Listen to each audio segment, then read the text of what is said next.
સંધાન all Gujarat integrated classroom સેટેલાઇટના માધ્યમથી જોડતી કડી એટલે સંધાન.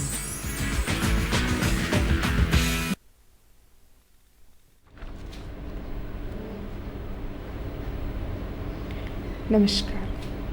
आज का हमारा विषय है रीतिकालीन साहित्य की विशेषताएं और बिहारी. रीतिकाल हिंदी साहित्य का उत्तर मध्य काल है. आचार्य रामचंद्र शुक्ल के काल विभाजन के अनुसार हिंदी साहित्य के इतिहास को 4 कालों में हमने विभाजित किया है.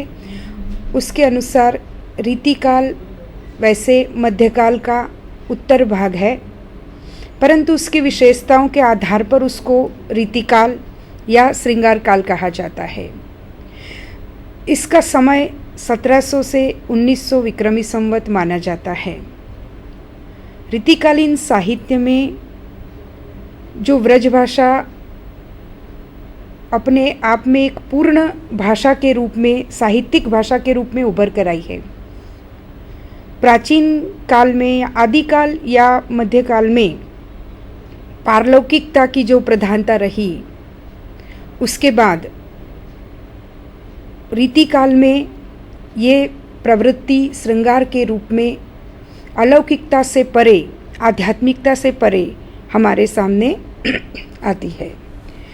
रीतिकालीन साहित्य की कुछ ऐसी विशेषताएं हैं जिनके आधार पर आचार्य रामचंद्र शुक्ल जैसे आलोचकों ने हिंदी साहित्य के इतिहास को इन कालों में विभाजित किया, जिसका नाम रीतिकाल पड़ा है. आइए हम देखते हैं रीतिकाल की विशेषताओं में. रीतिकाल क्या है? साहित्य में एक नवीन मार्ग जो है वो रीतिकाल कैसे हुआ. भक्ति काल में पारलौकिक प्रधानता थी. आदिकाल में साहित्यिक गतिविधियों का सम्मिश्रण था. प्रत्येक युग में अपने विशेषताओं के अनुसार, प्रत्येक युग की परिस्थितियों के अनुसार उस युग की विशेषताओं को देखा जाता है. साहित्यकारों ने भी इस रूप में इस युग की विशेषताओं को देखते हुए आदिकाल में बहुत सारी गतिविधियां थी. वीरगाथा काल, वीर रस की रचनाएं, साथ में कुछ भक्ति की रचनाएं, और भक्ति काल में जो वीर रस की अतिशयोक्ति के कारण भक्ति काल में परमात्मा प्रेम की जो व्यंजना रही, उसमें पारलौकिकता की प्रधानता रही. रीतिकाल में भौतिकता अधिक रही, क्योंकि वो जो समय था, रीतिकाल का समय, उसमें राजनीतिक घोर पराजय का समय था. उस समय में सुरा सुंदरी और सुराही के इर्द गिर्द रीतिकालीन कवि चक्कर लगा रहे थे. उसमें भाव सौंदर्य की अपेक्षा रूप सौंदर्य को अधिक प्रकाशित किया गया. विदेशी सत्ता के कारण यहाँ पर राजनीतिक संकट खड़ा हुआ था. भावुकता और कला का अद्भुत समन्वय इस युग में देखा जाता है. रीतिकालीन कवियों ने रीतिकालीन साहित्य को शुद्ध कला के रूप में ग्रहण किया और शुद्ध कला के रूप में प्रस्तुत भी किया. उस समय में रस की प्रधानता ने प्रेम का स्थान रसिकता ने ले लिया. जो प्रेम भक्तिकाल और आदिकाल में दिखाई देता था, पारलौकिक और भक्ति से संबंधित, श्रृंगार काल में यहाँ आकर के उसका स्थान रीति के परिवेश में हुआ. इसीलिए शुद्ध कला के रूप में इसको ग्रहण किया. रीतिकाल का नामकरण प्रवृत्तियों की विशेषताओं के आधार पर हुआ है. रीति की पद्धति पर लिखने की प्रधानता इस युग में रही.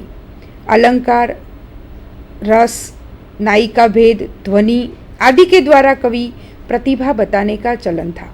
तो कवि प्रतिभा उन लोगों की इस रूप में हमारे सामने आती है. इसीलिए इस काल का नाम इन प्रवृत्तियों को लेकर के, कोई इसको अलंकार काल कहता है, कोई इसको श्रृंगार काल कहता है, कोई इसको कला काल कहता है, क्योंकि विभिन्न रूपों में संस्कृत के आचार्यों के द्वारा ये रीतियां ग्रहण की गई. संस्कृत काव्य शास्त्र में वामन ने 19वीं शती में रीति शब्द का प्रयोग किया. विशिष्ट पद रचना रीति ही, विशिष्ट पद की रचना रीति कहलाती है. और हिंदी में विद्यापति के समय में रीति शब्द का एक अर्थ लिया जाता था, उससे अन्य अर्थ में काव्य रचना पद्धति तथा उसका निदर्शक शास्त्र ऐसा माना गया।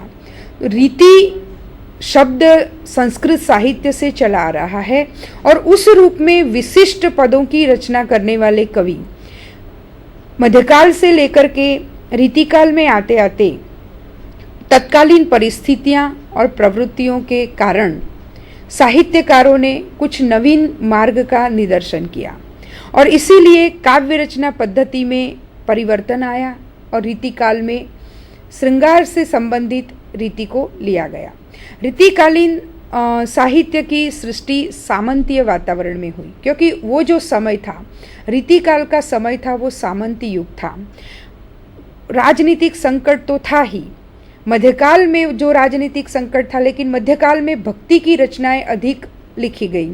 रीतिकाल में आते आते राज दरबारी कवि हो गए, क्योंकि प्रत्येक राजा की प्रशंसा के लिए ये लोग कविता करते थे और उस कविता के माध्यम से वो राज दरबार में अपना पद पाते थे, आर्थिक उपार्जन करते थे और राजा को रिझाने के लिए, खुश करने के लिए भी ये राज दरबारी कवि रीति से संबंधित, श्रृंगार से संबंधित काव्य रचना करते थे, साहित्य लिखते थे।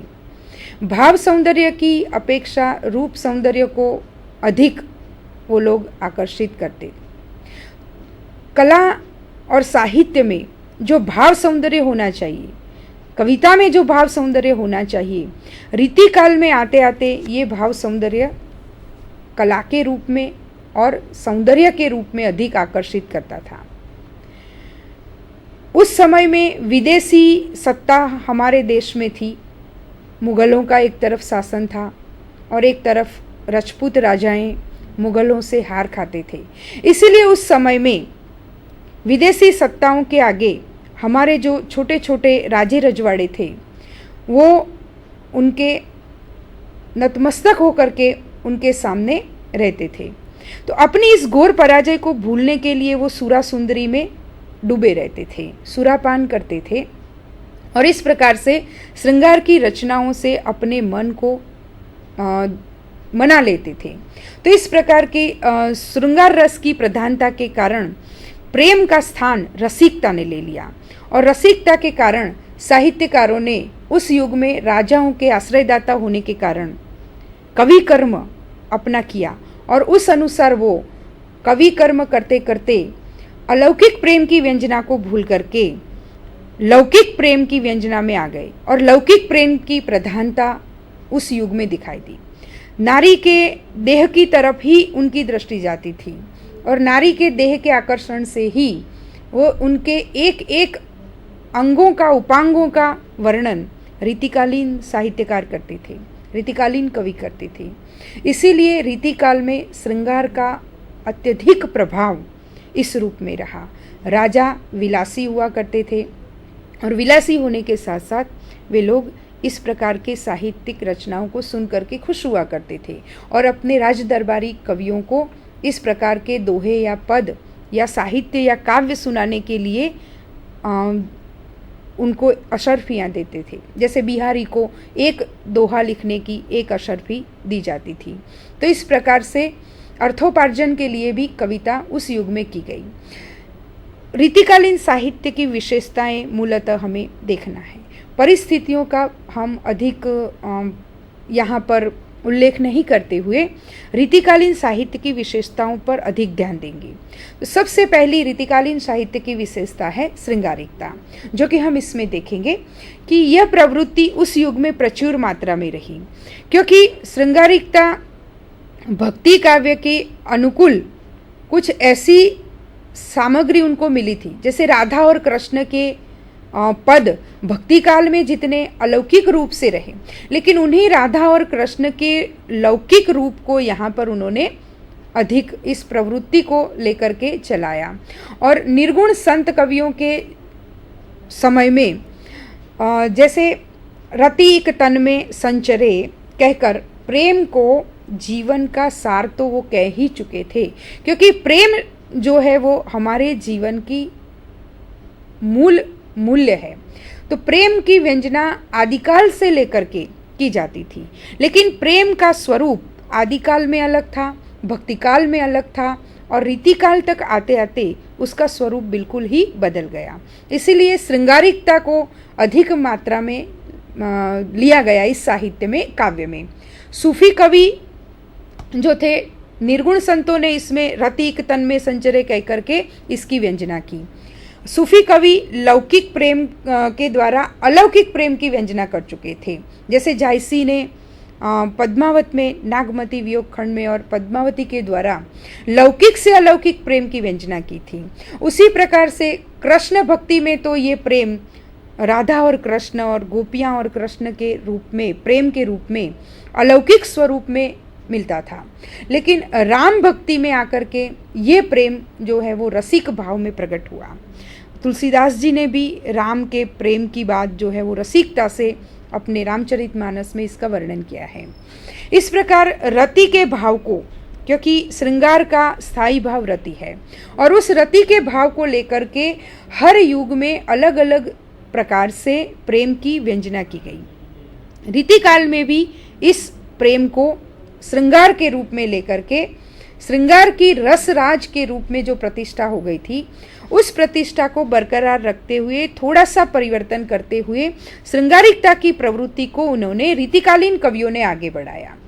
इसमें श्रृंगारिकता इसीलिए मूल भाव रहा क्योंकि उस समय में श्रृंगार का जो भाव था वो उस समय की मनोवृत्ति के अनुकूल था, क्योंकि उस समय की जो परिस्थितियां थी, परिस्थिति के अनुसार मनोवृत्ति के आधार पर श्रृंगार को रखा जाता था। कवियों ने मानसिकता के आधार पर काव्य लिखा। परिस्थितियां और मानसिकता दोनों को लेकर के परिस्थितियों के आधार पर कवियों ने सर्वथा अनुकूल रूप में श्रृंगार की रचनाएं की। श्रृंगार जो है रस, वो रीतिकाल का मूल प्रतिपाद्य था, क्योंकि रीतिकालीन साहित्य में कोई भी कवि का, किसी भी साहित्यकार का साहित्य ले लीजिए, काव्य ले लीजिए, उसमें आपको सर्वथा श्रृंगार की रचनाएं ही मिलेगी, और वो भी श्रृंगार की रसिकता को बढ़ाते हुए लौकिक प्रेम में बढ़ी हुई, लौकिकता से भरी हुई कविता हमें रीतिकाल में मिलती है। संयोग और वियोग दोनों पक्षों का इस युग में चित्रण किया गया, वर्णन किया गया। साहित्यकारों ने दोनों पक्षों को लिया, लेकिन मूलतः रीतिकालीन साहित्यकारों ने, खास करके बिहारी ने, संयोग श्रृंगार के वर्णन में अधिक अपनी दृष्टि को रमाया, क्योंकि उस समय में जो दरबारी कवि होते थे और दरबारी कवि आश्रयदाता राजाओं के अंडर में थे, इसीलिए उन्होंने किया क्या कि लौकिक प्रेम को, नारी के अंग उपांगों का चित्रण किया और इस रूप में कविता को लिया।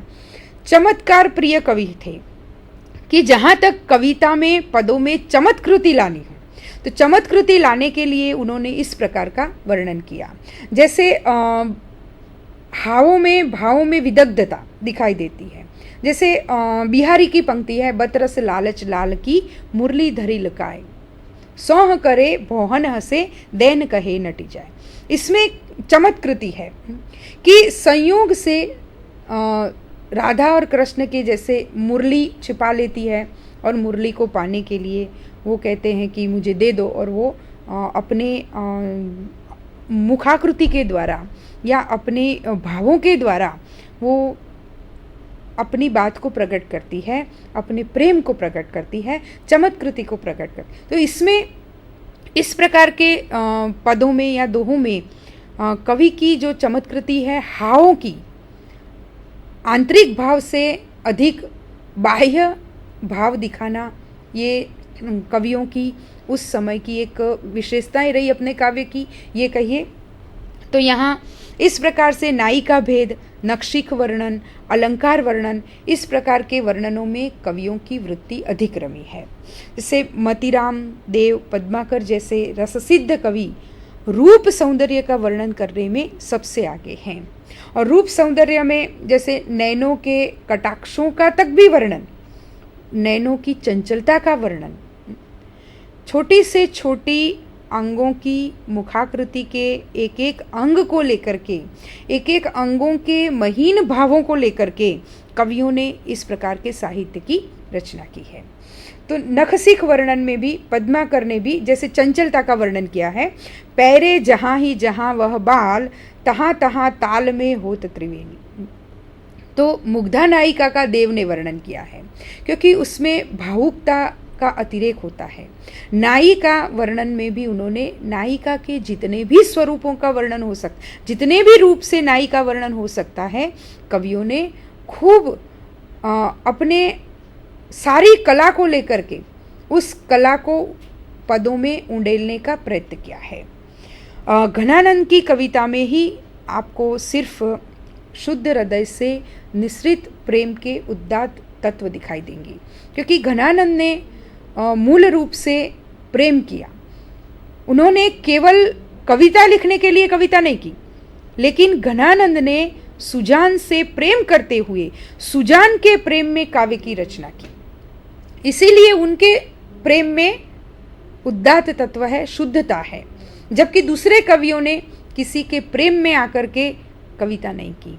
केवल आश्रयदाता राजाओं के लिए या तो फिर दरबारी कवि होने के नाते या तो अपने अर्थोपार्जन के लिए कविताएं की।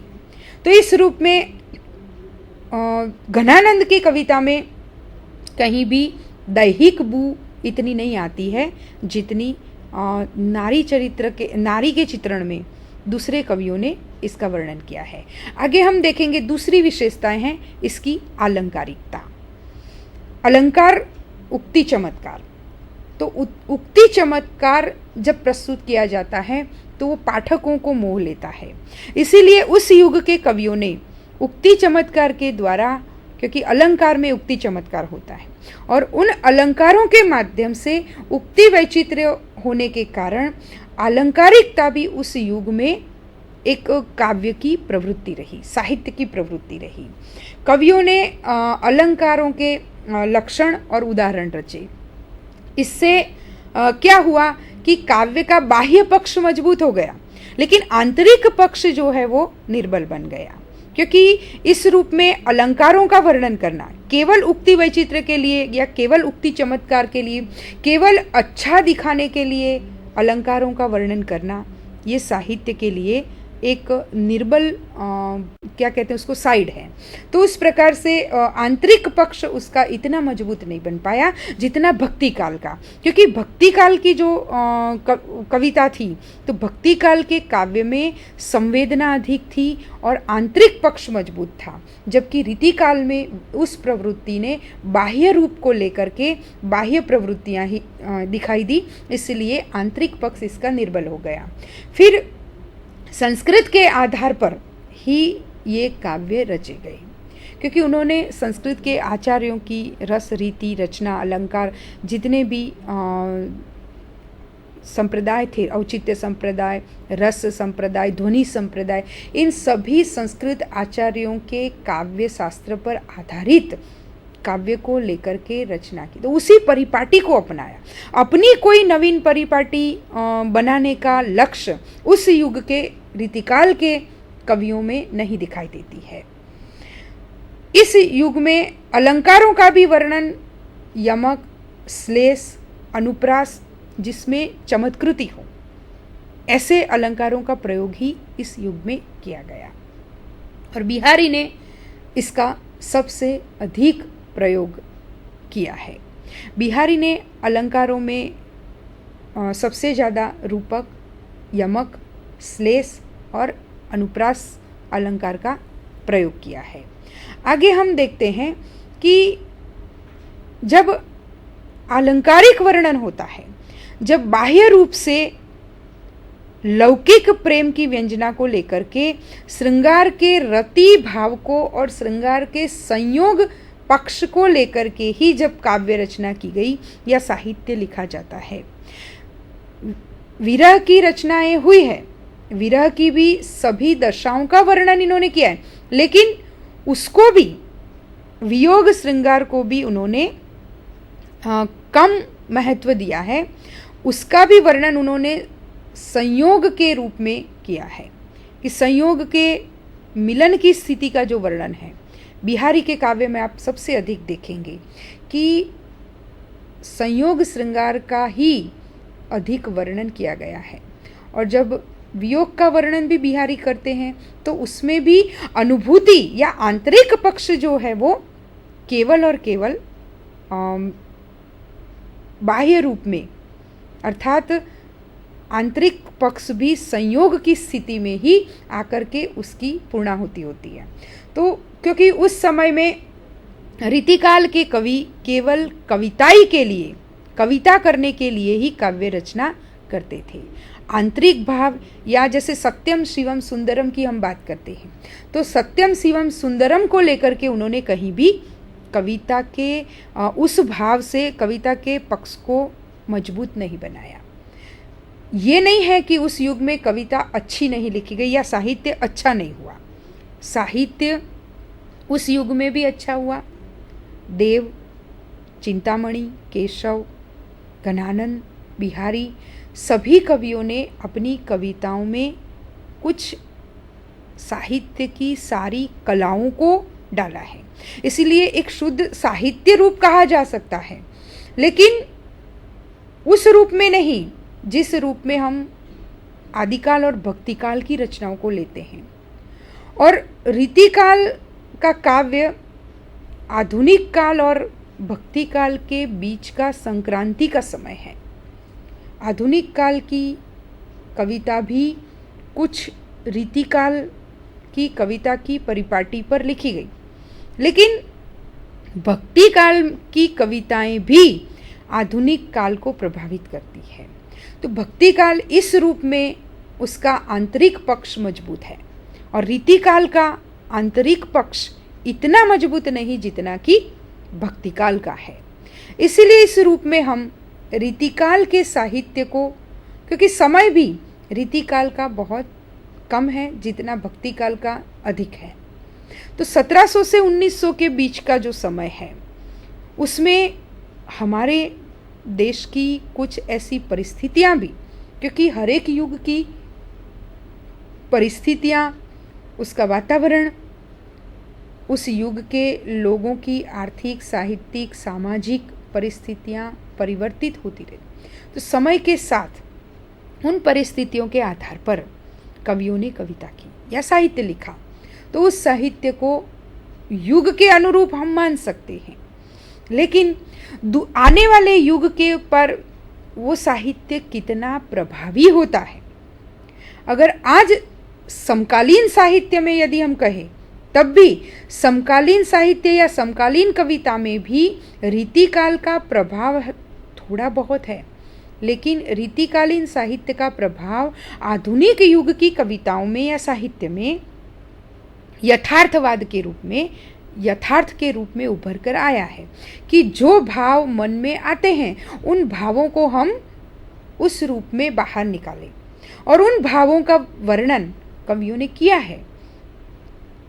आधुनिक काल की परिस्थितियां कुछ रीतिकाल से अलग है, क्योंकि इस युग में लोगों में जागरूकता आई है। इस युग में विज्ञान और टेक्नोलॉजी के युग होने के कारण, विज्ञान और टेक्नोलॉजी के कारण एक दूसरे के साथ निकटता आई। रीतिकाल के समय में, क्योंकि उस युग में इतना विज्ञान भी प्रभावी नहीं था, इसीलिए एक दूसरे के साथ कम्युनिकेशन करना भी इतना संभव नहीं था। तो अपने एक ऐसे दायरे में रह करके दरबारी कवि कविता करते थे। आज हमें यदि कविता करनी है और कविता जैसे कि प्रकृति चित्रण करना है, तो हम प्रकृति के बीच जा कर के उसका आनंद लेकर के, उसकी अनुभूति करके फिर हम उस कविता को लिख सकते हैं या साहित्य की रचना कर सकते हैं। उस युग में, रीतिकाल के युग में कवियों के लिए इतना संभव नहीं था, क्योंकि युद्ध का भी समय था, भक्ति का भी समय था, और साथ में आने वाले आधुनिक युग के संकेत का भी समय था। तो तीनों समय का ये एक सम्मिश्रण रीतिकाल में दिखाई देता है। इसीलिए रीतिकालीन साहित्य में हम देखते हैं कि कविता उतनी नहीं फैल पाई, या उतनी मजबूत नहीं बन पाई जितनी भक्ति काल की है, और आज की आधुनिक कविता भी जितनी मजबूत है उतनी मजबूत रीतिकालीन कविता नहीं बन पाई। इसीलिए रीतिकालीन साहित्य का इतना प्रभाव हिंदी साहित्य में नहीं पड़ा है जितना कि मध्यकालीन साहित्य का प्रभाव हर युग में दिखाई देता है। आधुनिक युग में भी, आज के समकालीन युग में भी भक्ति और नीति की रचना है। तो तीसरी इसकी विशेषता है भक्ति और नीति। रीतिकालीन कवि जो है वो भक्त है, माना भक्ति की रचनाएं की है, लेकिन संपूर्ण रूप से भक्त नहीं है। तो भक्त भी नहीं है और कोई राजनीतिक निष्णात भी नहीं है, राजनेता भी नहीं है, या राजनीति के ऐसे क्षेत्र में भी उस युग के साहित्यकार नहीं रहे। आज आधुनिक समय में हम देखते हैं कि साहित्यकार राजनेता भी है, साहित्यकार को राजनीति का ज्ञान भी है। मध्यकाल में उस रूप में भी कोई नहीं रहा, लेकिन रीतिकाल में एक सीमित दायरे में होने के कारण अनन्य भक्त भी नहीं और राज निष्णांत भी नहीं रहे। दूसरा, उस युग में साहित्य लिखना या कविता करना केवल सुकविता ही रहा। जैसे रीजी है सुकवि को जो तो जानो कविताई, न तो राधिका सुमिरन को बहानो है। माना राधा और कृष्ण के स्मरण का केवल मात्र बहाना है। मध्यकाल में जो राधा कृष्ण काव्य में हमें जो राधा और कृष्ण के अलौकिक प्रेम की व्यंजना दी, गोपियाँ और कृष्ण के प्रेम में भी वो अलौकिकता दिखाई देती है। उधो मन नाही 10-20, एक हु तो सो गयो श्याम संग को अवराधेस। इसमें भी गोपियों के अनन्य भक्ति को कवियों ने प्रदर्शित किया है। जबकि यहाँ कविता के लिए केवल स्वाद का विषय है। करी बिहारी सत्सई भरी अनेक स्वाद। बिहारी ने सत्सई की रचना की, अनेक स्वादों से भरी हुई बिहारी की सत्सई। वो आगे हम बिहारी की जब बात करेंगे उसमें हम आपको बताएंगे कि बिहारी की रचना किस प्रकार से स्वादों से भरी हुई है। स्वाद माना आप जानते हैं कि किस प्रकार से उस युग में केवल देह और देह के आकर्षणों से भरी हुई कविता, रति के भाव को लेकर के लिखी गई कविता, श्रृंगार का भाव और अलंकारों का प्रचुर मात्रा में प्रयोग, चमत्कृति का प्रयोग रीतिकालीन साहित्य की सबसे अहम विशेषता है। भक्ति और नीति उस युग में भी रही, लेकिन उस युग की जो सामंतीय परंपरा थी और जो दरबारी कवि थे, सामंतीय परंपरा के कारण गणिकाओं का, नारी को एक गणिकाओं के रूप में और एक दिखावे की, दर्शनीय स्वरूप में देखने की जो प्रवृत्ति है वो रीतिकाल की प्रवृत्ति रही। इसीलिए उस युग की कविता इतनी अधिक मजबूत नहीं बन पाई, क्योंकि नारी का एक ही स्वरूप दिखाना वो भी इस युग की एक विशेषता रही। क्योंकि वैसे तो नारी चित्रण की जहाँ बात आती है तो उसमें बहुत सारे रूप है नारी के, लेकिन इन कवियों की दृष्टि केवल नारी के देह और देह के आकर्षणों और आकर्षित करने वाली प्रवृत्तियों के प्रति रही। इसीलिए वो उस युग को स्वादों का युग कहा गया। और करी बिहारी सत्सई भरी अनेक स्वाद करके, और कविता केवल आश्रयदाता राजाओं को रिझाने के लिए कविता की गई, इसलिए उस रूप में भी कविता को अधिक नहीं बताया गया। अधिक अच्छा, जिसको कहते हैं कि एक उत्तम, जिसमें हम सत्यम शिवम और सुंदरम की कल्पना कहते हैं। सुंदरम की बात जहाँ पर आती है या शिवम की बात आती है, लोक कल्याण की बात, तो वो लोक कल्याण की बात इसमें रीतिकालीन कविता में बहुत कम दिखाई देती है। चौथी इसकी विशेषता है काव्य रूप। काव्य रूप उस युग में, क्योंकि बड़े बड़े महाकाव्य लिखना उस युग में इतना संभव नहीं था। हाँ, आश्रयदाता राजाओं के राज दरबारी कवि होने के कारण और एक दोहे की एक अशर्फी मिलने के कारण लंबी कविता सुनने का या लंबी कविताओं में रमने का साहित्यकारों का कोई ऐसा भाव नहीं था, और न ही पाठकों या श्रोताओं को भी उस युग के मैं समझती हूँ कि उस रूप में उन्होंने कभी कविता को शायद देखा ही नहीं। जैसे रामचरितमानस की रचना हुई तो रामचरितमानस एक उत्तम काव्य, संस्कृत के आचार्यों ने भी, संस्कृत काव्य शास्त्र में आप देखेंगे संस्कृत बहुत सारे महाकाव्य लिखे गए, तो उन महाकाव्यों को पढ़ते हुए भक्ति काल में भी आकर के महाकाव्य लिखे गए। भक्ति काल में भी रामचरितमानस बहुत उत्तम महाकाव्य लिखा गया।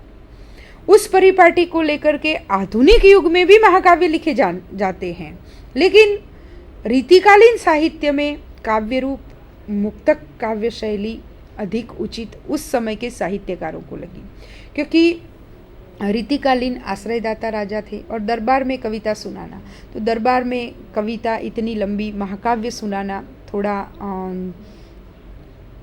इतना असरकारक नहीं होता था, कि छोटे छोटे बातों को लेकर के कविता करना उन कवियों की एक प्रवृत्ति बन गई थी।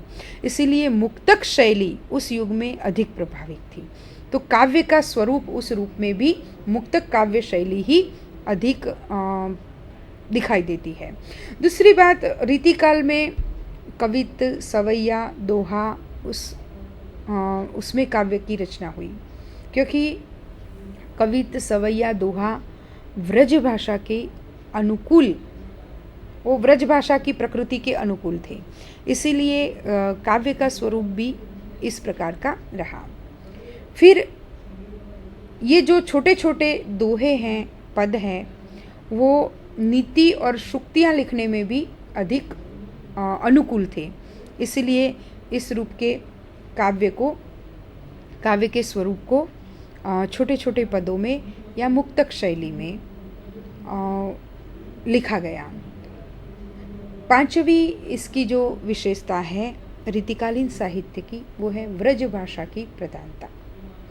व्रज भाषा इस युग की साहित्यिक भाषा थी, क्योंकि व्रज भाषा मध्यकाल में और आदिकाल में भी व्रज भाषा अपने समय की प्रचलित थोड़ी बहुत धीरे धीरे हो चुकी थी, और मध्यकाल तक आते आते, भक्तिकाल तक आते आते व्रज भाषा ने साहित्य का स्वरूप ले लिया, क्योंकि उस समय में उत्तर भारत के लगभग 90% लोग व्रज भाषा का प्रयोग करते, और कृष्ण की भूमि होने के कारण व्रज जो है वो कृष्ण की भूमि थी, और कृष्ण काव्य परंपरा में कृष्ण से संबंधित जितने भी काव्य लिखे गए वो व्रज भाषा में लिखे गए, इसीलिए व्रज भाषा फिर समझने में भी सरल थी, लोक बोली भी थी, लोगों को सुनने में कर्णप्रिय भी लगती थी, इसलिए व्रज भाषा की प्रधानता उस युग में अधिक रही। व्रज भाषा में एक प्रकार का लालित्य रहा, तो लालित्य की भाषा भी व्रज भाषा है। लालित्य के कारण भी पदों में लालित्य लाने के लिए कवियों ने इस भाषा को अपनाया। दूसरा, व्रज भाषा की प्रकृति मधुर है, कोमल है, वर्ण मैत्री, वर्णों का प्रास बिठाने में अनुप्रासत्व, फिर उसकी ध्वन्यात्मकता, शब्दों की गति, शब्द शोधन, अनेकार्थता, अनेक अर्थ के अनेक अर्थ को लेकर के, जैसे कनक कनकते 100 गुनी मादकता अधिकाय, तो कनक का अर्थ और कनक का अर्थ उसको लेकर के जो लिखा गया पद दोहा, तो उसमें बहुत सुंदर रूप में प्रस्तुति, चमत्कृति दिखाई देती है। इसलिए ये सारी विशेषताएं भाषा की व्रज भाषा में दिखाई देती है। तो भाषा के अपने स्वरूप को उत्तम बनाने के लिए व्रज भाषा अधिक अच्छी लगी उस युग के साहित्यकारों को। अवधी भाषा में भी साहित्य लिखा गया। तुलसीदास ने रामचरितमानस अवधी में लिखा, लेकिन अवधी भाषा की थोड़ी सी क्लिष्टता, व्रज भाषा जितना लालित्य अवधी भाषा में नहीं दिखाई देता। मधुरता, कोमलता, ये जो चिन्ह हैं, ये जो विशेषताएं हैं, वो व्रज भाषा में होने के कारण, और रीतिकालीन साहित्यों की, कवियों की तो ये प्रवृत्ति ही थी कि रसिकता कैसे आए। तो रसिकता को अधिक लाने के लिए उस युग में व्रज भाषा को अधिक अपनाया गया। तो ये भी व्रज भाषा की प्रधानता भी उस युग की एक समान विशेषता रही सभी कवियों के लिए, साहित्य के लिए। रीतिकाल की एक बहुत बड़ी विशेषता है लक्षण ग्रंथों का निर्माण। रीतिकाल में कवि कर्म और आचार्य कर्म दोनों साथ चलते थे। कवि कर्म केवल कविता करना है, जो कला के साथ जुड़ा हुआ है, जो संवेदना के साथ जुड़ा हुआ है, जबकि आचार्य कर्म वो बुद्धि के साथ जुड़ा हुआ है, तर्क के साथ जुड़ा हुआ है। उस युग में दोनों विरोधाभासी कर्म एक साथ चलते थे। उसमें आचार्य केशव कवि भी थे, आचार्य भी थे। चिंतामणि आचार्य भी थे, कवि भी थे। तो इस प्रकार से कवि कर्म और आचार्य कर्म एक साथ चलते थे। रीतिमुक्त कवियों को छोड़कर सभी कवियों ने लक्षण ग्रंथों का निर्माण किया। सबसे अहम प्रवृत्ति श्रृंगारिकता के बाद लक्षण ग्रंथों का निर्माण उस युग के कवियों ने, अर्थात रीतिकालीन कवियों ने अपनी साहित्य की रचना में एक सुंदर लक्षण ग्रंथों को लेकर के कविता लिखना शुरू किया। और रीतिबद्ध कवियों ने सीधे रूप में लक्षण उदाहरण प्रस्तुत किया। रीति सिद्ध कवियों ने केवल उदाहरण जुटाए। तो जो रीतिबद्ध, मुक्त और सिद्ध कवि थे, ये तीनों प्रकार के कवि अपनी साहित्यिक भाषा को लेकर, अपनी साहित्यिक रचनाओं को लेकर के लक्षण ग्रंथों के निर्माण में बड़े ही एक्यूरेट थे। तो इस युग में कवि कर्म पहला और आचार्य कर्म की परिपाटी के कारण उनको निभाना पड़ा, क्योंकि कवि कर्म उनका सबसे पहला आश्रयदाता होने के कारण था, और आचार्य कर्म तो वो एक परिपाटी थी कि भाई आचार्य पद को भी लेना, इसीलिए आचार्य कर्म को उन्होंने निभाया। आचार्य रामचंद्र शुक्ल ने रीतिकाल के अपने हिंदी साहित्य के इतिहास में रीतिकालीन कवियों को कहा, कवियों की कविताओं के बारे में ये कहा कि रीति कवियों का ये जो ज्ञान था, वो ज्ञान परिपक्व ज्ञान नहीं है, प्रौढ़ विवेचन उसमें नहीं है, क्योंकि कवि कर्म ही केवल था, आचार्य कर्म उनका कम था। इसीलिए भी रामचंद्र शुक्ल कहते हैं कि कवि कर्म उन्होंने इसीलिए अधिक लिया और ज्ञान परिपक्व इसीलिए नहीं है क्योंकि संस्कृत के आचार्यों की परिपाटी पर उन्होंने कविता लिखना शुरू किया। इसीलिए विशिष्ट पद रचना रीति ही को लेकर के विशिष्ट पदों की रचना के लिए कविता की गई। इसीलिए आचार्यों का आश्रय लिया गया कविता में भी। तो अपनी जो संवेदना है, अपनी जो बौद्धिकता है, स्पष्ट रूप में, शुद्ध रूप में एक प्रौढ़ विवेचन जो होना चाहिए तटस्थ रूप में, वो इस युग के कवियों ने नहीं किया। इसीलिए इस युग में लक्षण ग्रंथों का निर्माण भी हुआ। और आचार्य रामचंद्र शुक्ल ने कहा कि इनकी जो ज्ञान वहाँ होता है जहाँ प्रौढ़ता होती है, ज्ञान वहाँ होता है जहाँ बौद्धिकता अपनी चरम सीमा पर होती है, और एक तटस्थ रूप में साहित्यकार साहित्य की रचना करता है, जिसको हम सत्यम, शिवम, सुंदरम तीनों को मिला करके लोक कल्याण की भावना से या कोई उद्देश्य को लेकर के चलते हैं। इसीलिए इस युग में लक्षण ग्रंथों का निर्माण किया। फिर वीर रस की कविता, आश्रयदाता राजाओं के साथ होने के कारण वीर रस की कविता करनी पड़ी, क्योंकि उस समय में औरंगजेब का अत्याचार अधिक था। तो भूषण, सूदन, पद्माकर आदि ने वीर काव्य की रचना की। प्रकृति का दूसरी उनकी विशेषता है प्रकृति का आलंबन रूप में चित्रण किया। तो रीतिकालीन कवि दरबारी होने के कारण दरबार में ही रहे, बाहर प्रकृति के उसमें गए नहीं, इसीलिए प्रकृति का चित्रण नायक और नायिका की मानसिक दशा को लेकर के उसी अनुसार उन्होंने उसका चित्रण किया। संयोग में मनोमुग्धकारी उत्फुल्ल रूप का वर्णन और वियोग में विदग्धकारी। नारी का भी एक विलासिनी प्रेमिका के रूप में उन्होंने चित्रण किया। नगेंद्र जी के अनुसार रीति काव्य आध्यात्मिक है, लेकिन वस्तु रूप में वो भौतिक अधिक है। तो भौतिकतावादी होने के कारण नारी के अन्य रूपों का चित्रण उस युग में नहीं हुआ। फिर बिहारी की बात हम करते हैं। रीतिकालीन कवि बिहारी, इनका जन्म 1652 में ग्वालियर, बसुआ, गोविंदपुर और मथुरा, इसमें थोड़ा संदिग्धता है इनके जन्म स्थान के बारे में। उनके पिता का नाम केशव राय, जाति माथुर चौबे, और ग्वालियर छोड़कर जब ओरछा गए उस समय उनकी 8 साल की उम्र में उन्होंने अध्ययन शुरू किया प्राकृत का। फिर ओरछा से वृंदावन आए, वहाँ संगीत की शिक्षा ली, और राजा जयसिंह के लिए उन्होंने नहीं पराग नहीं मधु मधु विकास ही काल, अली कली ही सौ बद्यो तिनका कौन हवाल कह करके वो पद लिख करके दिया। और राजा अपनी प्रेमिका के विलासिता में से बाहर आए और उन्होंने उनको दरबारी कवि के रूप में नियुक्त किया।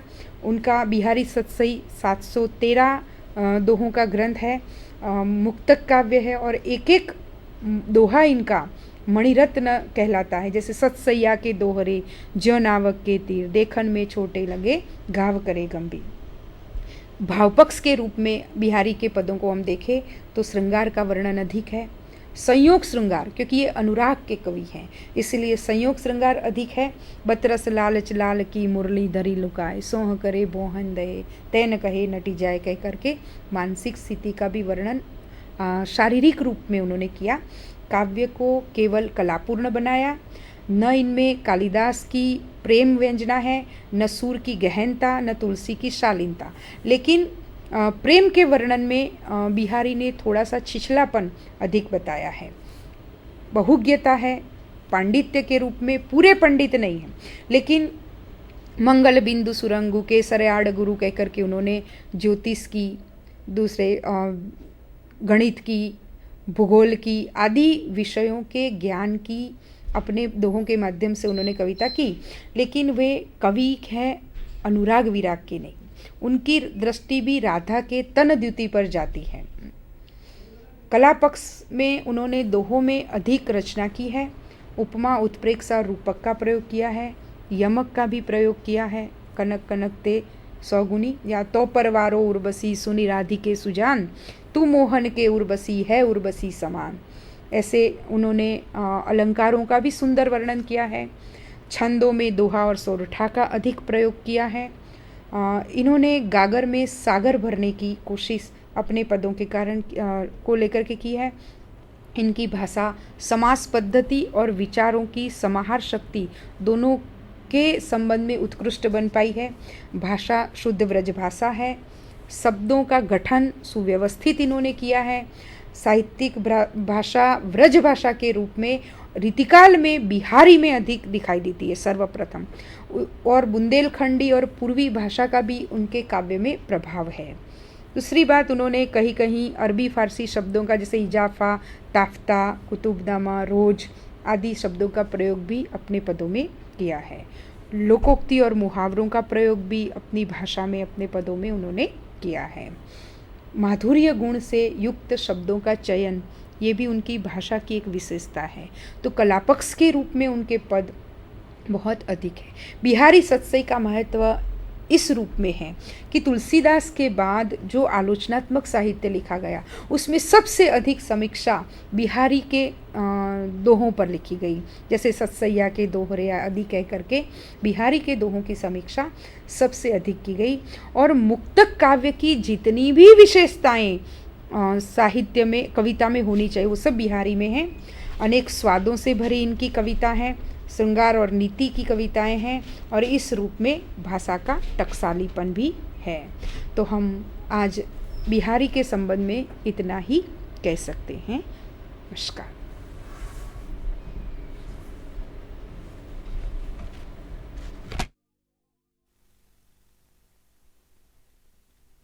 Sandhan. All Gujarat Integrated Classroom. સેટેલાઇટના માધ્યમથી જોડતી કડી એટલે સંધાન.